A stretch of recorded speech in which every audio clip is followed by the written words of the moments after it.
हींग से लेके हनी से लेके हेयर कलर तक, इन हर चीज़ों के पीछे जो नुस्खा, जो कहानियाँ होती है, उनकी बात करने का नाम है ट्रॉली पे चर्चा। और आज हम ट्रॉली पे चर्चा लेके आए हैं अलोना कपूर के अपने किचन में यहाँ पे।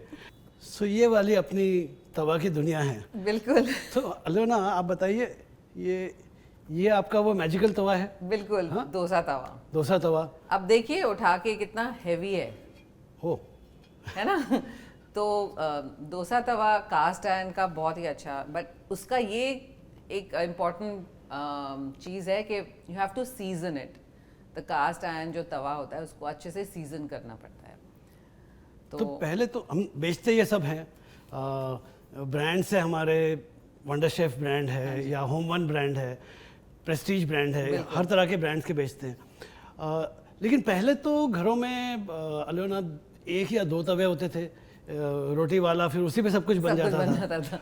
आजकल क्या क्या वैरायटी चलती है, आप मुझे बताएंगे थोड़ा वैरायटीज के बारे में? बिल्कुल, बट पहले ये भी था ना कि रोटी पराठा ही बनता था, डोसा तो बाहर से ही खाते थे कभी कभार, तो इसीलिए वो अब घर में भी बनना है, घर में बनना है, या फिर संजीव कपूर घर आए तो भी बनना है। बिल्कुल। जैसे मैंने कहा था, first time when Sanjeev came, the entire family के, मैंने डोसा बनाया था, तो ऑफ कोर्स डोसा अब घरों में ही बनना शुरू हो गया। ऑफ कोर्स नॉर्थ में, साउथ में तो हमेशा बनता ही था।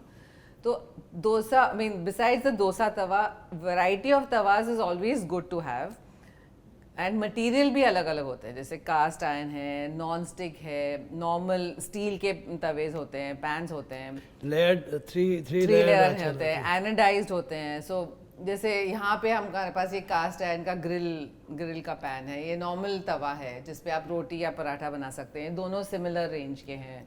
तो then that becomes a pan. This is more flat, जो होता है वो तवा हो जाता है, थोड़ा सा डीप होता है वो पैन हो जाता है। तो you can use it for like a sauce pan और एग पैन और anything that you want to toss, जैसे वो भी है, स्टील का है।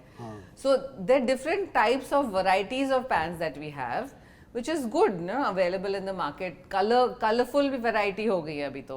लेकिन अगर मुझे फुल्का बनाना है, हाँ जी, तो इससे तो कसरत हो जाएगी। तो फिर इससे ही बना सकते हैं ना, इस पे फुल्का बना सकते हैं। अब बिकॉज फुल्का हमारे इंडियन हाउस होल्ड में उस पे आपको आंच पे डालना पड़ता है, फ्लेम पे डालना पड़ता है, फिर ये ठीक है, ये ठीक है फुल्का बनाने के लिए।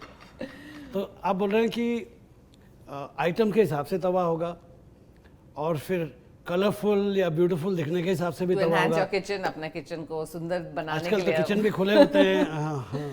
तो एक बात बताइए, जब आप शूट करते हैं आपके वीडियोस, तो आप कौन सा तवा, सबसे सुंदर दिखने वाला तवा कौन सा होता है? सो इट डिपेंड्स क्या बना रही हूँ। तो अगर मैं डोसा बनाती हूँ तो देन द सुंदर effect is not so important, but the practicality is more important. So हर चीज़ में अलग अलग यूसेज होती है, जैसे एंड मटेरियल के लिए भी, जैसे हम कहते हैं ना, जैसे स्टील होता है, या आजकल everybody is going back to steel, aluminium कोई नहीं यूज़ कर रहा। ऑफ कोर्स इन द जो 3-4 लेयर्स होते हैं उसमें नीचे एल्यूमिनियम होता है, but the top coating is not aluminium. But iron is again coming back. जैसे कास्ट आयरन लोग कहते हैं आयरन की कढ़ाई में या तवा में, व्हाई डू दे से, क्यों बोलते हैं कि आयरन में खाना बनाना चाहिए? बिकॉज दे से it's good for your health. When you cook in the iron, that iron leaches out a bit, so that. तो ये तो नानी दादी के ज़माने से विजडम है कि आपको घर में आयरन का, कास्ट आयरन का जैसे आजकल चलन है, वो पहले से। ये नॉन स्टिक क्या भला है, बहुत बिकता है, लेकिन थोड़ा सा आजकल रुझान उसका कम होता जा रहा है, तो क्या करना चाहिए? नहीं, बट सी नॉन स्टिक का फायदा ये है कि because people want to eat healthy, उसमें तेल घी बहुत कम डलता है। So I think non stick is really good, but ये है कि जो नॉन स्टिक कोटिंग अगर उतर जाती है, then you should not use that pan. कोई भी चीज़ में ना, अगर जो भी चीज़ आप पैन या तवा यूज़ कर रहे हो, अगर उसकी कोटिंग निकल जाती है तो then immediately you should change your pan. चलिए, इसमें एक काम की चीज़ मैं भी बता सकता हूँ। हाँ बिल्कुल। जो आप नॉन स्टिक या कोटिंग वाले तवा जो आप खरीदते हैं, तो उसका ख्याल रखते वक्त भी या धोते वक्त भी आपको अलग मेथड यूज़ करना चाहिए। बिल्कुल। हमारे यहाँ कहते हैं कि लिक्विड डिटर्जेंट यूज़ करना चाहिए।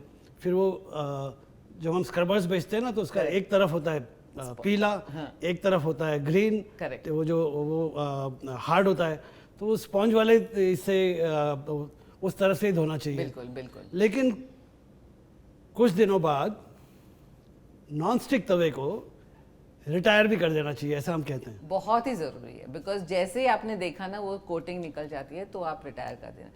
क्या होता है ना घरों में, अभी खुद हम लोग तो नहीं धोते हैं, हाँ, तो जो हेल्प होती है उनको जितना भी समझाओ कैसे भी स्क्रैच आ ही जाते हैं तभी, but you can help like you know only keep sponge, या उनको समझाओ एक दो बारी लिक्विड ही रखो, या तो फिर जैसे स्टोरेज भी होता है, जैसे एक के ऊपर एक स्टोर करते हैं तो उसमें भी स्क्रैचेस हो उससे जाते भी हैं, स्क्रैचेस होते हैं। तो उसमें बीच में you can put some paper और सम बबल रैप, तो दैट आल्सो हेल्प्स। या ऐसे स्टोर करो तो एक के अंदर एक मत स्टोर कीजिए, so that is also very important I think. ये बड़ी अच्छी चीज़ आ रही है कि भाई आपको संभालना है, आपको अपने नॉन स्टिक तवा की उम्र बढ़ाना है केयर करके, लेकिन रिटायरमेंट एज जैसी होती है वैसे उनकी भी रिटायरमेंट एज होती है, तो उसको रिटायर भी करना चाहिए। बिल्कुल बिल्कुल। सो एक साथ अलग अलग वैरायटी की डिशेस जो आज घर में बनने लगी हैं, उसके लिए ये दुनिया घरों में भी आनी चाहिए।